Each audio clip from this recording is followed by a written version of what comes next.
And hello, good people of the internet. It is I, Tommy Kelly. This is Adventures in Woo Woo.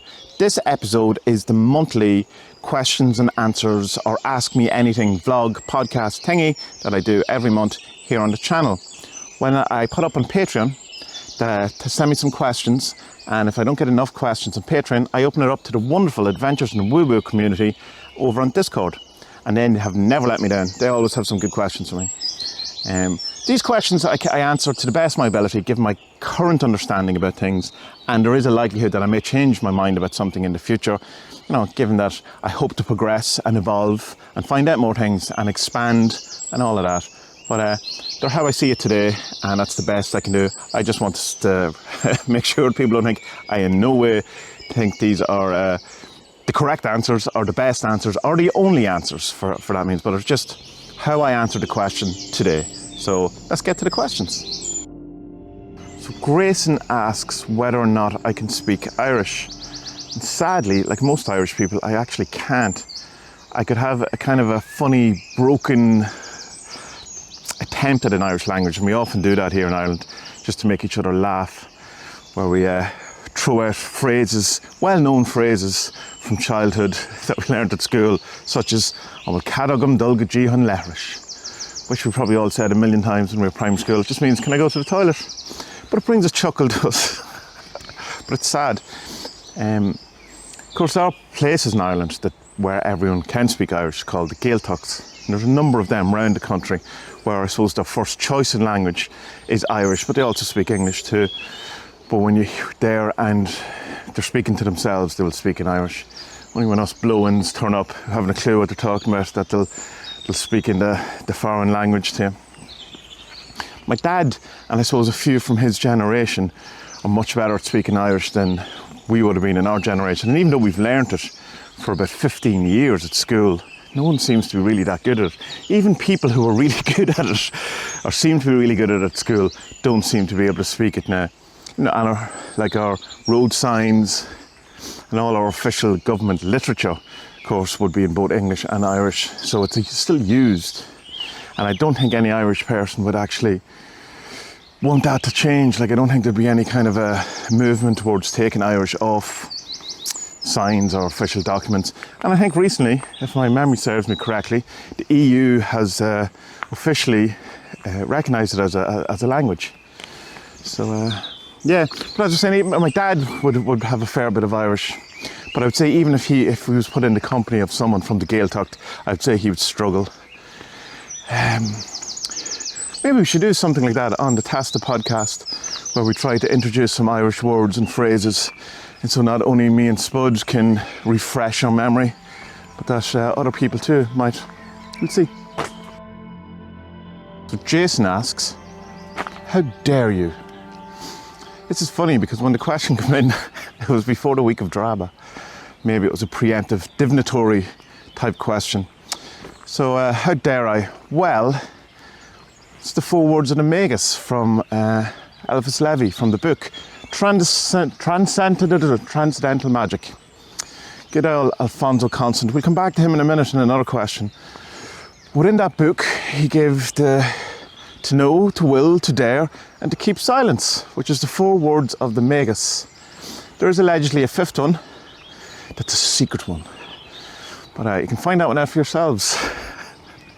It's just it's been co-opted into an awful lot of kind of occult thought and Western magical tradition, as a lot of Éliphas Lévi stuff is. To know is to know, to will. Well, we could have an argument all day about what will is, but in this case I feel it's to have the want to do it. To dare, to actually do it. And then when you do it, to shut up about it. Keep quiet and don't be bragging. The whole keep silent bit of it though, I do have a question. We've talked about it before here on the podcast, the channel, where that if you keep silent about all of these things, then there's a good chance that the next person coming along has no information to go on and would presume that they're the first person ever having these experiences. But I think there is a great wisdom in the keep silence, in all 4 of them, to know, to will, to dare, to keep silence. So how dare I? Well, today I dare to walk around the forest looking like an idiot with a video camera, talking to myself. So that's how I dare today. How do you dare? How do you dare, Jason? How dare you? Max asks, what's the most significant transformation you've witnessed in yourself or another that came about through practicing woo? Well, I'll answer that as two parts. The first part, what's the biggest transformation that I found from practicing woo? It's the shadow work, and I know you'll appreciate that because you're a man who likes to delve into your own shadow too. And particularly, while it's not ostensibly a magical woo practice, therapy, certainly my approach of it was in a shadow work and trying to uncover these things. Some of the binding stuff as well, this philosophical midwifery and these kind of insights. The first big, I suppose, insight that I got around it was how I play a victim.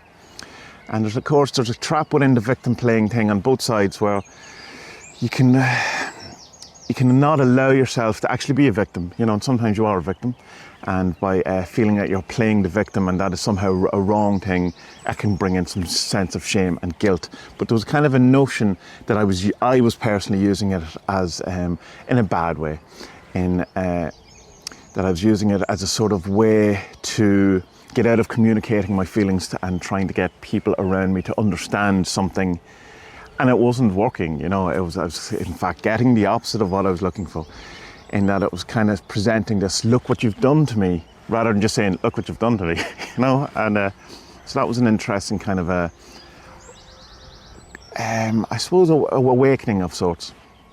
And then the whole thing of finding how I had separated my psyche or myself into at least 3 different distinct entities: a child, an absolutely damaged teenager, and then this person trying to occupy that space as well. And that in the kind of integration of bringing those back in, which of course is not full, there's a lot of work to be done on that. You've seen something very weird in my inner mind, my inner dialogue, which went from a we, it was always how are we doing, that was how I talked to myself, was in a kind of plural, and that has changed totally to an I.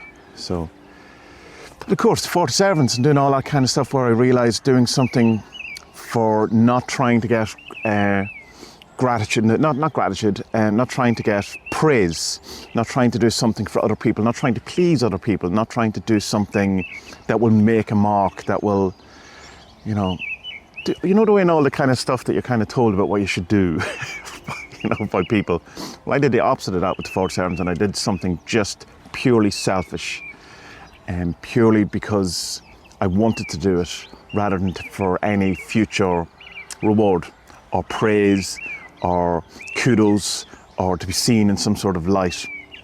And it was because of that, I think, why the 40 servants became what they were, because it just came out as the 40 servants rather than something. Imagine trying to do something like the 40 servants where you had in your mind, oh, well, what would Max want? Or how would Twitter, well, what sort of servants would Twitter want? Or how would Facebook react to a certain thing or whatever? You'd never get it done for a start, but you'd also have a really watered down, terrible system. And while 40 servants is far from being perfect, there's certainly some flaws in it. And it's, incomplete. It's not, there's no kind of map that would be completely complete anyway. But it was in learning that kind of notion that to do things, to let things be as they are, and not to do them for reward, not to do them out of desperation or out of need or out of wanting something. Just do it for the sake of doing it. It's hard to do, and the only reason I was able to do it was because I felt everything was going to fall apart anyway, so what did it matter? But I've tried to approach everything since that in that manner, that it's art for art's sake, not for art to make a living, which is how exactly I would approach previous to it when I was trying to do webcomics and stuff. How do I turn this into a job? How do I make money? And that's what the drive was about, rather than making good webcomics. But so the second part of the question would be, again, the question, what's the biggest kind of change I've seen? Well, the biggest change I've seen in anyone to do with woo is Spud, because it's as hard as it is to believe, Spud was an absolute militant, angry atheist no interest in woo. In fact, had an aversion to it. So much so that at one point, when I was trying to change, I suppose, and reinvent myself in some ways from what had gone previous, which was just the comic guy.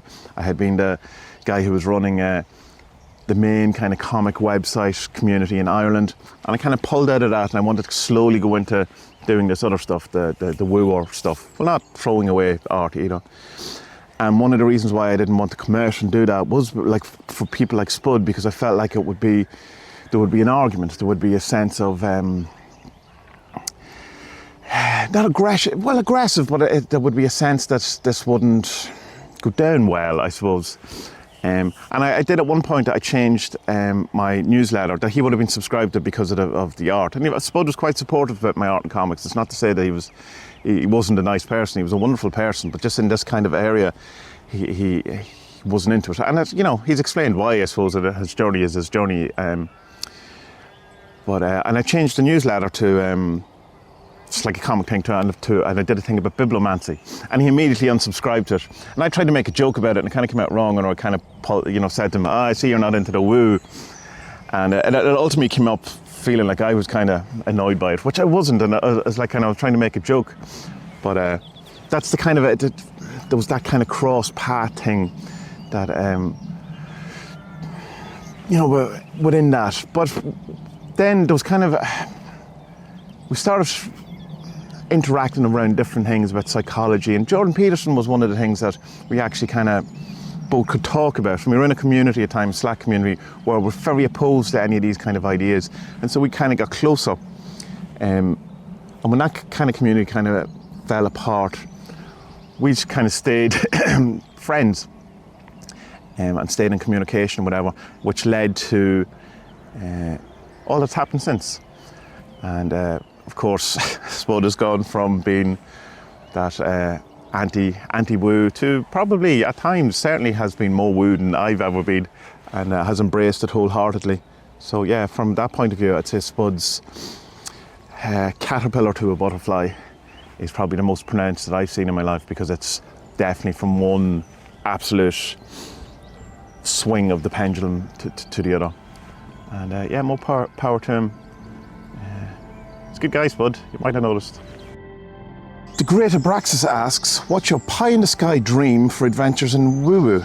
A yearly get-together, formal school, church, etc. He says etc. I'll add cult. I don't have a pie-in-the-sky dream for adventures in woo-woo because I've already achieved it. This is what I wanted. I don't want it to be any bigger. I don't want it to really change in any form.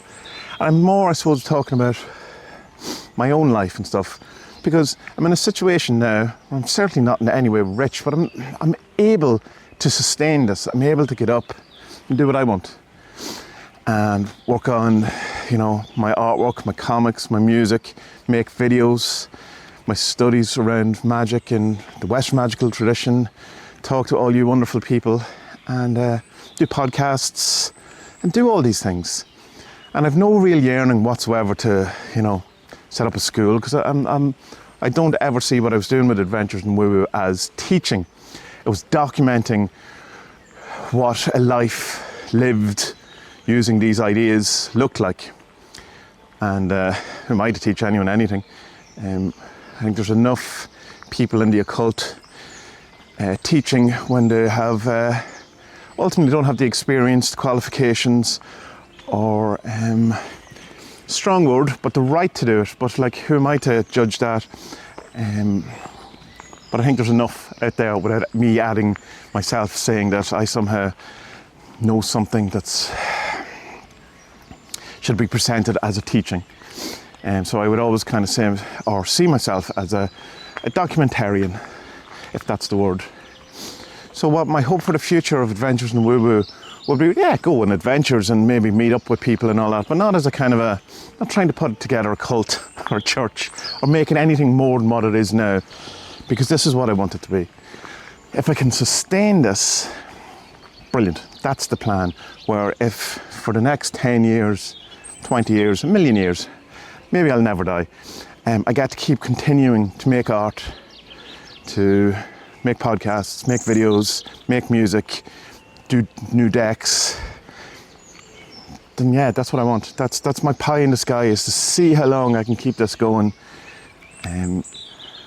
rather than trying to, because there is this kind of notion that you always have to make it bigger and better and become the king of the world, and I have no interest in being the king of the world at all. I would quite imagine that being king of the world is terrible, and that while there's some sort of very niche, if you want, fame that I have, it's more because people know me rather than it's like any sort of celebrity type thing. I think being an actual famous person or celebrity, I can't talk today, celebrity, would just be awful, and it would not suit my personality whatsoever. Yeah, so to reiterate, what's my pie in the sky for Adventures in Woo Woo? This, as it is right now, continued. Art of Poverty asks, on one of the episodes of Duncan Barford's podcast last year, he spoke about how the pair of you had talked about spontaneous dream recollection during meditation sessions. Could we hear your take on this phenomenon? Is it worth paying attention to experiences like this? And if so, how do you like to think about them? So that thing is interesting. And it has happened to me more than just in meditative states, but it has happened to me in meditative states and in meditation. It's where you suddenly remember a dream from 10 years ago. It's not like a dream that you've thought about previously. It's not like that you've kind of mulled over this dream over the years. It's that you suddenly remember very clearly a dream from, a year ago, 10 years ago, and you kind of go, why is that happening? And there's an interesting kind of, that's weirdness to it. And some of it you can kind of connect easily enough to go, all right, I understand why I'm thinking about that, because I was thinking about the same type of things that I was thinking about at the time, or that seemed connected to the dream. But other times it doesn't. Offhand, one of them was to do with a dream I had about my grandmother, meeting her in the house. But it was in my other grandmother's house, and she had walked from one room out into the hall and was talking to me in the hall. There must be some significance in that, right? But it's like, at the time I couldn't work it out. But what I've been doing recently, and I advise everyone to do it, is have a look at the Pierre Grimes dream interpretation playlist. I'll put it in the show description, where he really analyses dreams in a very different way than I suppose most people tend to think. What does the moon mean? And it's kind of very standard kind of idea around the moon, but he gets very specific in what does the person think and what is the state of mind behind it, and it's the feelings and stuff like that and what that represents. And it's so interesting, because you would think you have a very innocuous dream about, well, my grandmother comes into the room from a different room, and it turns out it's my other grandmother's house, and he'll trace that back with you, like through the way you talk and what you don't talk about, and things you say and how you describe things and how you don't describe things, and find something very, very relevant to your life about it all. And it's it's a bit scary and strange how in one of them, I'd mentioned this on the Tasta podcast, she's talking about a car that she brought to a mechanic, but the whole thing just laid out the entire relationship with her and her mother and how it made her felt. And it was a great release for her at the end of it. So I would certainly pay attention to them, possibly have a go at it from a philosophical midwifery point of view, or the Magia binding, which is a form of that. For me, only speaking for me, the philosophical midwifery is explained a lot better in his book, and there's an awful lot more examples of it than there is of the binding. And at least for now, I assume that going through the philosophical midwifery and really trying to get a grip of it, I'll get a better grip of what Alan Chapman's coming at with his binding version of it, which is in a sense a more magical way of looking at it, although Pierre Grimes has a quite mystical, magical worldview too. So yeah, I would say if you are having sudden reoccurrences or re-remembrances of anything, whether that be in a meditative state or whether it's just as you're watching telly or having a walk, I certainly would pay attention to it and try to unravel what it's saying. And if you think it doesn't seem relevant at all, at least take note of it and write it down, because we know how fleeting dreams can be. But as it turns out, you know, to say it doesn't go into the long-term memory, it just stays in short-term memory, and so that dissipates. But obviously not if then suddenly 10 years later you can remember wholeheartedly a dream. So it's going somewhere, or you're re-picking up on something that you were picking up at the time. And then it also comes down to what you think dreams are too as well, doesn't it? So yeah, I would say pay attention. If you can work it out, awesome. Attack it with from philosophical midwifery or binding or some other kind of way that you want to look at things. If you can't make sense of it, at least make notes about it, so that if it does pop up again, you have some sort of frame of reference of the events that are surrounding you at the time when these things come back in. And it mightn't necessarily be just dreams too. You can ever have a sudden remembrance of a memory from years ago that you haven't thought about in a long while. It's not that you haven't forgotten. If someone mentioned it, it would be there, you would have access to it. But it just pops into your head, and it's not something that you've been mulling over or thinking about over the years. It's just like almost like a new thought. Because as we know, the way we remember things is we remember the last time we remember it. We don't remember the original event. So each time it gets watered down.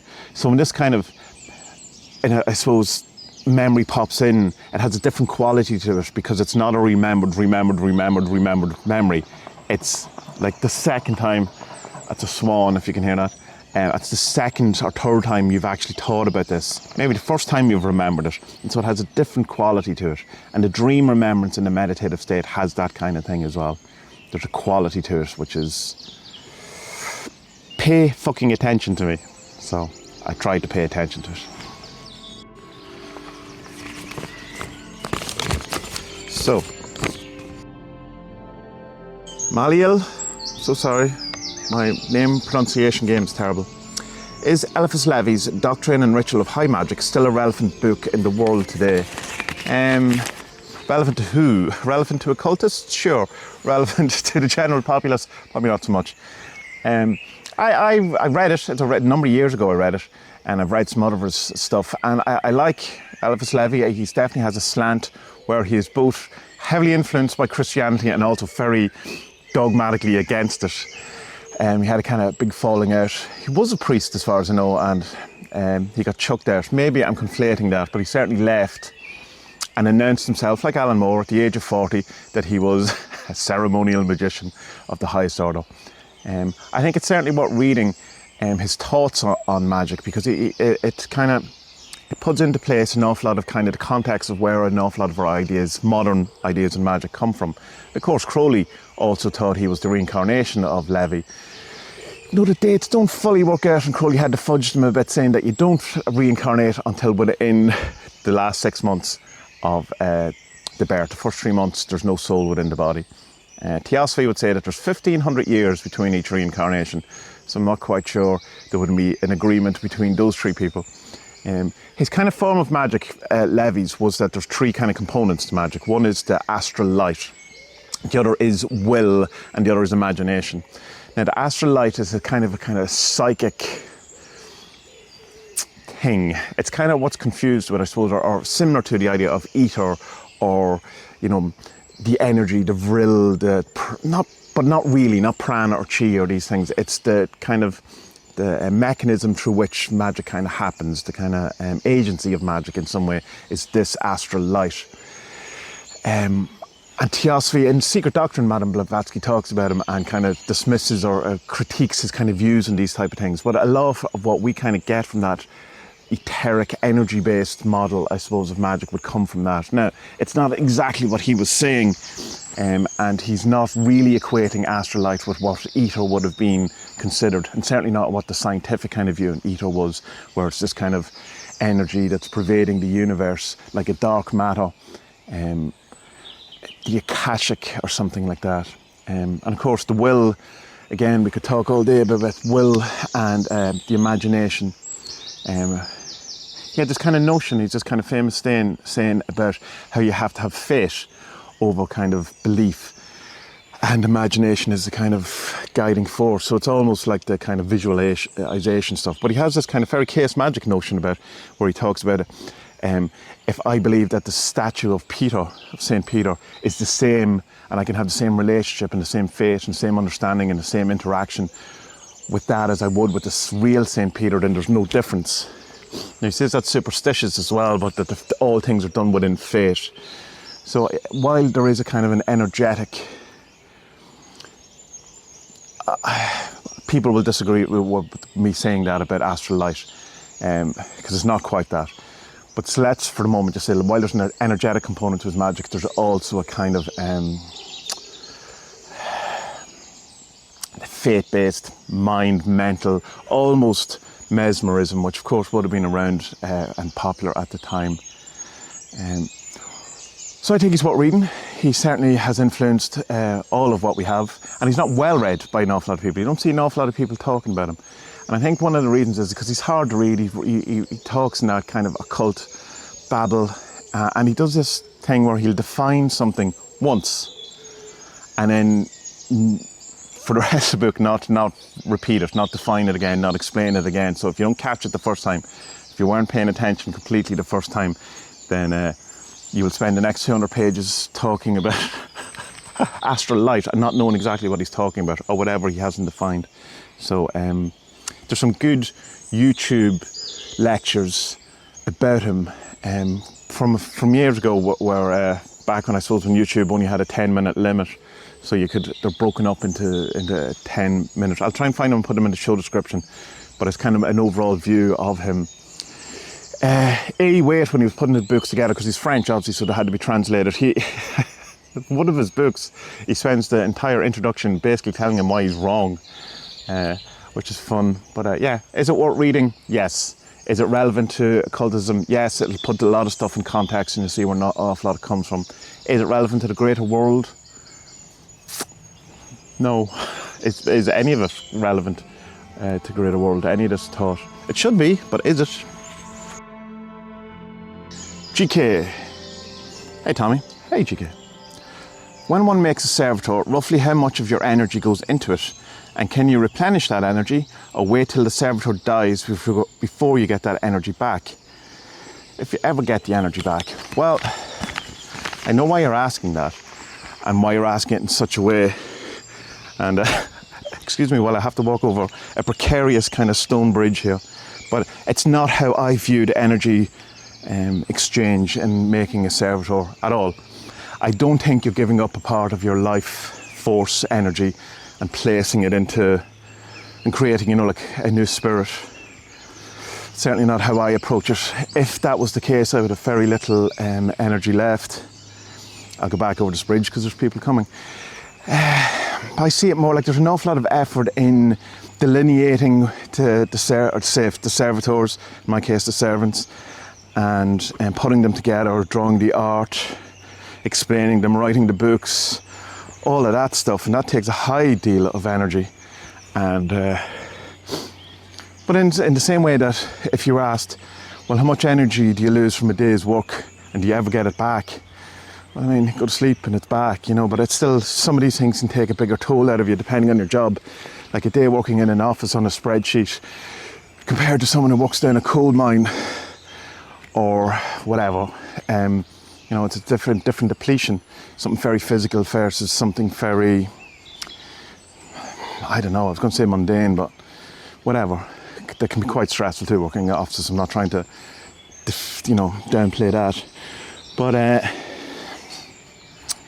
if you see it as you're giving a part of your energy away, I'd be very careful about it, because that's probably what you're going to experience.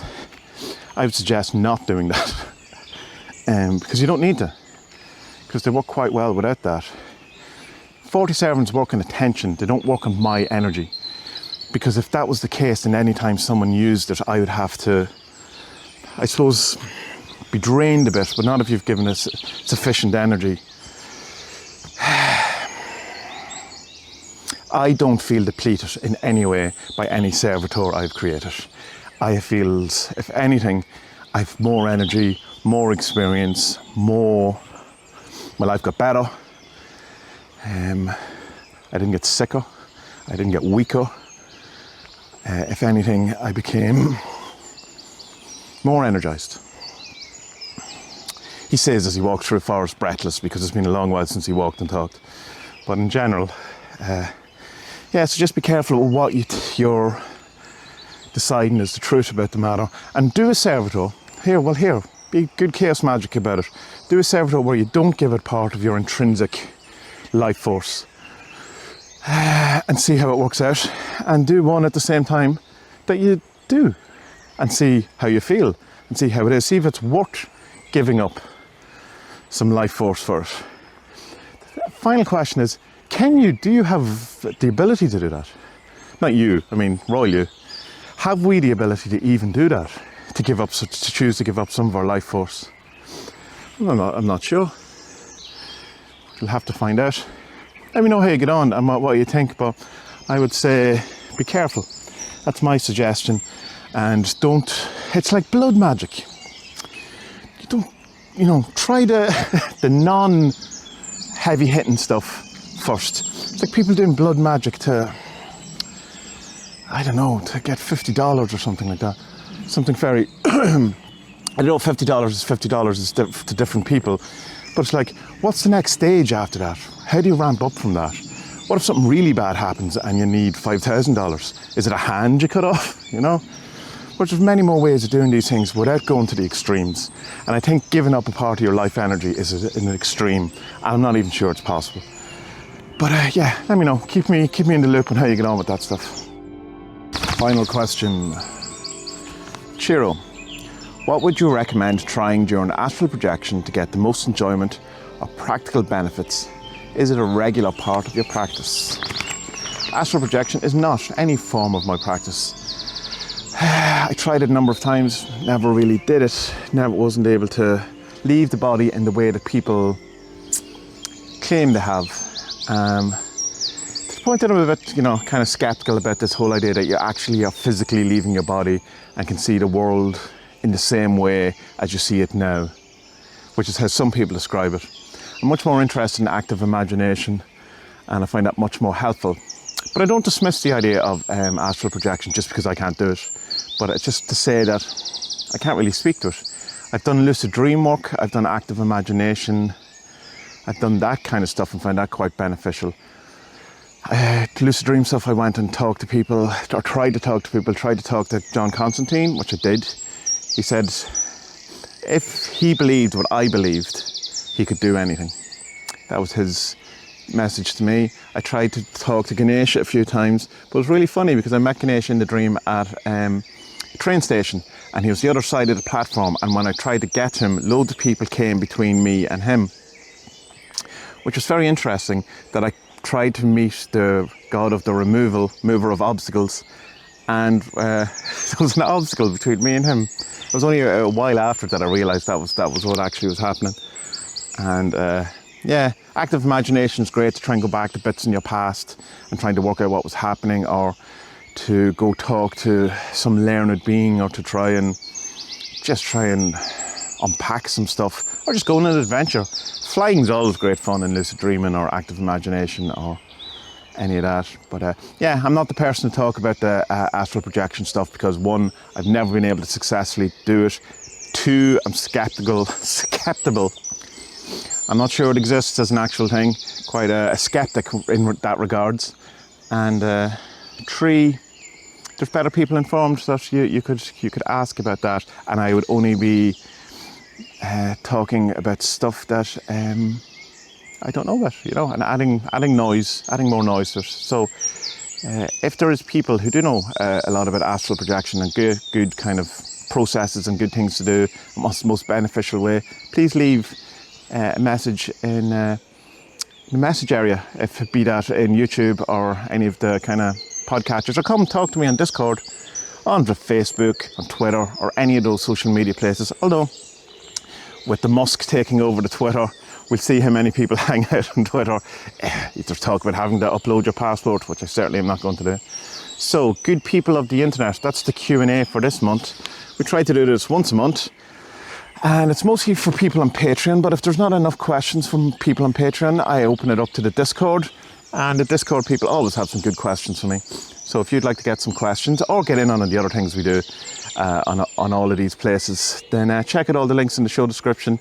You can buy me a book off my book list, send me some money, join the Patreon, do all those things that every person on the internet asks you to do. There's only so many resources, so you have to make your own determination on who deserves all these things. So anyway, good people of the internet, until next time, be well.